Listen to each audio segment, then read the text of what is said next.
Aucun pays asiatique ne nous critiquera, ni la Chine, ni le Japon, ni la Corée, ni je ne sais quel autre pays ne critiquera le Sénégal ou aucun autre pays parce qu'il a légiféré sur cette question. Aucun pays arabe ne nous critiquera. Aucun pays africain ne nous critiquera. Mais il y a un petit noyau qui s'appelle l'Occident.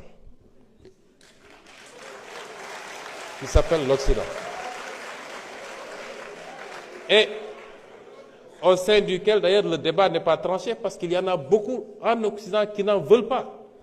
Et selon les pays, les proportions varient. Donc, il y a moins de 5 ou 10% de la population mondiale, parce qu'ils ont les moyens, parce qu'ils maîtrisent les médias, qui veulent imposer leur dictat, leur culture, leur civilisation. D'ailleurs, on n'osera pas parler de civilisation avec cette affaire-là, parce que ce n'est pas de la civilisation, et qui veulent aujourd'hui l'imposer au reste du monde. Au nom de quoi?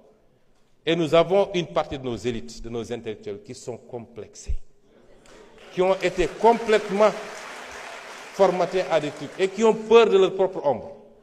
Nous, au Sénégal, n'avons pas le droit de dire en tant que Sénégalais que nous ne voulons pas de cela.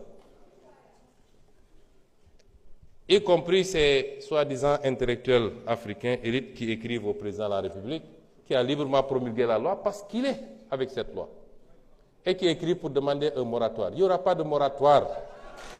Cette loi sera appliquée. Et j'ai entendu beaucoup de gesticulations dans des pays étrangers, particulièrement la France. S'ils ont opté pour ces pratiques que je ne veux même pas nommer, c'est leur problème, mais nous n'avons pas de leçon à recevoir d'eux. Absolument pas de leçon. Aucune leçon. S'il y a intolérance, on doit le chercher dans ces pays. Ou pas plus tard qu'il y a 4 jours, une avocate a été attaquée parce qu'elle s'est fait interviewer avec un foulard sur la tête. C'est ça l'intolérance. C'est ces pays-là qui sont intolérants. Nous n'avons pas de leçon de recevoir de personne.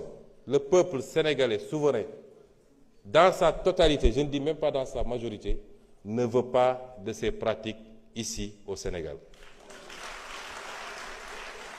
Barki dem dama doon waxtaan ak un de mes ministres mu ne ma oui, l'objectif c'est de casser la chaîne de transmission du VIH. Ma ne ko non, l'objectif n'est pas de casser la chaîne de transmission, c'est un des objectifs sous-jacents. Mais l'objectif principal, c'est de mettre un terme à la prolifération du phénomène. Ça, l'objectif principal. Kon loolu jàpp naa ni am nañu satisfaction pour le moment ci application de la loi. Et nous insistons. Parce que nag bëri na lu ñu ciy wax.